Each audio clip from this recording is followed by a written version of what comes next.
दोस्तों ये स्टोरी है। अब साले इंट्रोड्यूस तो कर ले।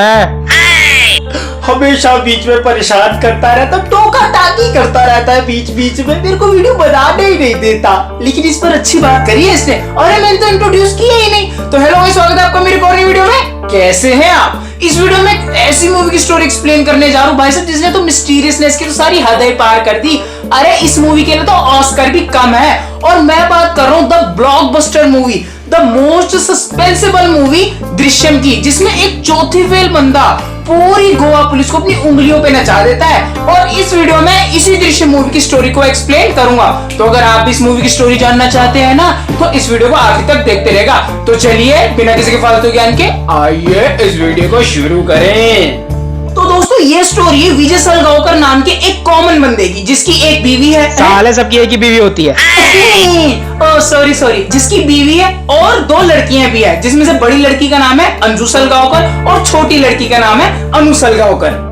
और दोस्तों ये जो विजय सलगांवकर है, ये क्राइम शोज बहुत देखता है, जैसे सीआईडी या क्राइम पेट्रोल जैसे शोज होते हैं, ये बहुत देखता है। और तभी इसका दिमाग ये शोज देख देख के बहुत तेज भी हो जाता है। तो दोस्तों एक दिन होता क्या है कि जो विजय सलगांवकर की बड़ी लड़की है अनु सलगांवकर, वो मार्केट से आ रही होती सब्जी वब्जी लेकर, तो उसको एक लड़का मिलता है रास्ते में, जिसका नाम है समीर देशमुख। और ये समीर देशमुख है कौन? ये समीर देशमुख अंजू सलगांवकर के स्कूल में पढ़ता है। तो भाई साहब वो समीर देशमुख अंजू को एक वीडियो दिखाता है, और वो उसी के बेसिस पे, उसी वीडियो के बेसिस पे अंजू सलगांवकर को ब्लैकमेल करना शुरू कर देता है। तो दोस्तों अब मैं आपको बता दूं वो वीडियो है कौन सा। तो एक दिन हुआ क्या था कि जो अंजू के स्कूल वाले हैं, उन्होंने ट्रिप ऑर्गेनाइज किया था, जिसपे अंजू भी गई थी और वो लड़का समीर देशमुख भी गया था। जैसे कि मैंने आपको बताया था, वो जो समीर देशमुख है वो किसके स्कूल में पढ़ता है? वो अंजू के स्कूल में ही तो पढ़ता है, तो उसका जाना तो ऑब्वियस सी बात है। और उसने वहां जाके किया क्या? उसने वहां जाके अंजू का एक डर्टी वीडियो, एक एमएमएस रिकॉर्ड कर दिया, कह सकते उसके नहाते वक्त। गलत किया लौंडे, बहुत गलत किया।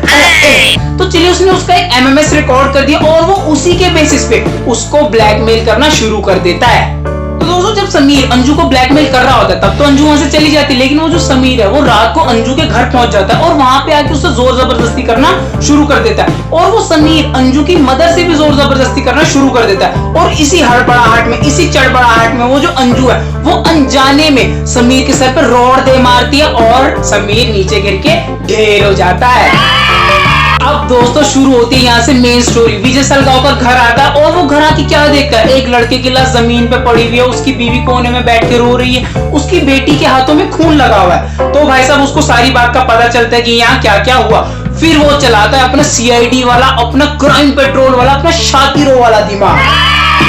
तो दोस्तों फिर विजय सलगांवकर सोचता है यार ये जो खून हुआ ना, ये अनजाने में हुआ है, अब उसको ये खून को छुपाना पड़ेगा, अपनी बेटियों को बचाना भी पड़ेगा उसको। तो फिर वो करता क्या, वो लड़की की लाश को उठाता है, अपने घर के गार्डन में गाड़ देता है, और वो जो लड़की की गाड़ी है, जिस गाड़ी से वो आया होता है, उस गाड़ी को तालाब में जाके डुबो देता है, और उस लड़के के फोन को वो एक ट्रक में डाल देता है, जैसे कि अगर पुलिस उसके फोन को ट्रेस करे तो लोकेशन कहीं बाहर की दिखाए। तो दोस्तों ये सारे सबूत मिटाने के बाद विजय सलगांवकर घर आता है और अपने परिवार से ये कह देता है कि अगर तुमसे कोई पूछे कि तुम इस मर्डर वाले दिन कहां पर थे, तो कह देना कि हम गुरुजी के सत्संग पर थे। तो फिर दोस्तों होती है पुलिस की इन्वेस्टिगेशन समीर को ढूंढने के लिए, और स्टोरी में एंट्री होती है आईजी मीरा देशमुख की। अब मैं बता दूं ये आईजी मीरा देशमुख है कौन? ये है गोवा पुलिस की आईजीपी, और ये है समीर देशमुख की माँ भी, इसीलिए ये केस अब पारिवारिक होने वाला है। तो दोस्तों फिर आईजी मीरा अपने लड़के समीर देशमुख को ढूंढवाने के लिए इन्वेस्टिगेशन शुरू करवा देती है, और आईजी मीरा की टीम में एक पुलिस वाला होता है, जो आईजी मीरा से ये कह देता है कि मैंने विजय सलगांवकर को समीर की गाड़ी ले जाते हुए देखा था। और ये जो पुलिस वाला है, इसकी पहले से ही विजय सलगांवकर से थोड़ी आपसी रंजिश भी है। तो फिर दोस्तों सारी सुनिए किसकी तरफ मुड़ जाती है? विजय सलगांवकर की तरफ। और पुलिस विजय सलगांवकर के खिलाफ इन्वेस्टिगेशन करना शुरू कर देती है, और पुलिस अंजू के स्कूल भी जाती है, वहां पे भी पता करने के लिए कि ये लड़की उस दिन आई थी कि नहीं आई थी। और स्कूल में भी जाके यही पता लगता है कि ये उस दिन नहीं आई थी, और ये कहाँ पे थी? ये गुरुजी के सत्संग में गई हुई थी। फिर पुलिस गुरुजी के सत्संग में भी जाके वहां से पता निकलवाती है, और वहां पे जाके यही पता लगता है कि ये लोग उस दिन गुरुजी के सत्संग में आए थे।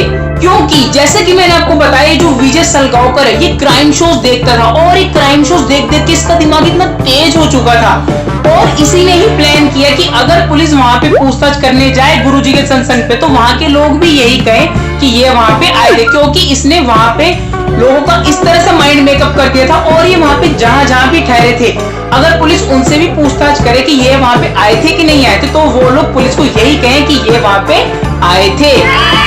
तो फिर दोस्तों वो जो आईजी मीरा है, जब उसको कोई सबूत नहीं मिलता तो वो बावली सी हो जाती है और वो विजय सलगांवकर और उसकी फैमिली को बिना कोर्ट के ऑर्डर्स के रिमांड पर ले लेती है। तो फिर दोस्तों पुलिस विजय सलगांवकर, उसकी बीवी और उसकी बड़ी बेटी अंजू को बहुत मारती है, लेकिन वो तीनों तब भी सच नहीं बोलते। लेकिन जब पुलिस उसकी सबसे छोटी बेटी अनु की ओर बढ़ती है तो वो डर के मारे सच बोल देती है, क्योंकि उसकी सबसे छोटी लड़की ने अपने पापा विजय सलगांवकर को उस लड़की की लाश को दफनाते हुए देख लिया था।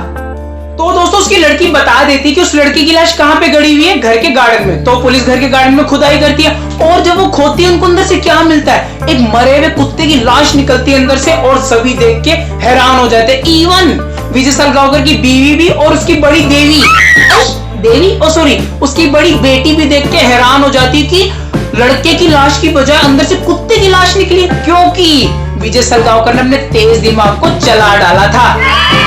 तो दोस्तों आईजी मीरा बहुत परेशान हो जाती है और वो अपनी पुलिस की नौकरी से रिजाइन दे देती है और एक बार विजय सलगांवकर को मिलने के लिए बुलाती है, क्योंकि वो ये जानना चाहती है कि आखिरकार उसके लड़के के साथ हुआ क्या है। तो दोस्तों मीरा देशमुख को विजय सलगांवकर से पूछती है आखिरकार उसके लड़के के साथ हुआ क्या है। वैसे तो विजय सलगांवकर डायरेक्टली कुछ नहीं बोलता, लेकिन वो इनडायरेक्टली मीरा देशमुख को ये बता देता है कि तुम्हारा लड़का अब इस दुनिया में नहीं रहा। तो दोस्तों आखिर में विजय सलगांवकर अपने घर के बाहर बैठा होता है, चाय पी रहा होता है और उसकी बीवी उसके पास आती है और उससे पूछती है आखिरकार उस लड़की की लाश के साथ हुआ क्या। वैसे तो विजय सलगांवकर अपनी बीवी को कुछ नहीं बताता, लेकिन वो मन ही मन में सोचता है। अब मैं आपको बताता हूँ उस लड़की की लाश के साथ हुआ क्या। तो दोस्तों विजय सलगांवकर जानता था अगर उनके परिवार को रिमांड पे लिया गया तो उनमें से कोई ना कोई तो बोल ही देगा कि भाई बॉडी यहाँ पे दबी हुई है। तो उसने किया क्या कि उस लड़की की बॉडी को अपने घर के गार्डन से निकाला और उसके एरिया में एक पुलिस चौकी बन रही थी, वहां पे जाके उस लड़की की लाश को गाड़ दिया उसने। देखा ना एक अनपढ़ का दिमाग। तो फिर दोस्तों वो पुलिस चौकी बन के तैयार हो जाती है और विजय सलगांवकर को उसी पुलिस चौकी में जाके हाजिरी लगानी पड़ती है। तो जब वो उस पुलिस चौकी में हाजिरी लगाने के लिए जाता है तो वहां पे एक इंस्पेक्टर बैठा होता है और वो इंस्पेक्टर विजय सलगांवकर को धमकी देता है कि जैसे उस लड़की की लाश मिलेगी तुझे तो भाई घसीट के लेके जाएंगे। लेकिन विजय सलगांवकर एक बहुत ही बढ़िया जवाब देता है कि वो कहता है कि जब तक आपकी पुलिस चौकी है मुझे कोई हाथ भी नहीं लगा सकता। क्यों? क्योंकि जिस जगह पे वो इंस्पेक्टर बैठा है ना उसी के नीचे एकदम उस लड़की की लाश गड़ी हुई है। तो दोस्तों देखा ना एक अनपढ़ का दिमाग, तभी कहते हैं किसी को अंडरवेयर नहीं करना चाहिए, अंडर एस्टिमेट नहीं करना चाहिए, क्योंकि कोई भी आपकी जिंदगी को पलट के रख सकता है, चाहे वो गवार आदमी क्यों ना हो। तो गाइस यहीं पे दृश्य मूवी की स्टोरी एंड हो जाती है। तो गाइस अगर आपको मेरी ये वीडियो पसंद आई हो, अगर आपको मेरी ये मूवी एक्सप्लेनेशन पसंद आई हो, अरे आई होगी, बड़ी मेहनत से बनाया है, तो मेरी इस वीडियो को लाइक जरूर कर दीजिएगा और चैनल को सब्सक्राइब करके बेल आइकन को ऑल पे प्रेस कर लीजिएगा, जैसे कि मैं कोई आगे इंटरेस्टिंग वीडियो डालूं उसको नोटिफिकेशन किसके पास है, आप ही के पास तो आए। मैं मिलूंगा आपसे अगली वीडियो में। टाटा, गुड बाय, टेक केयर।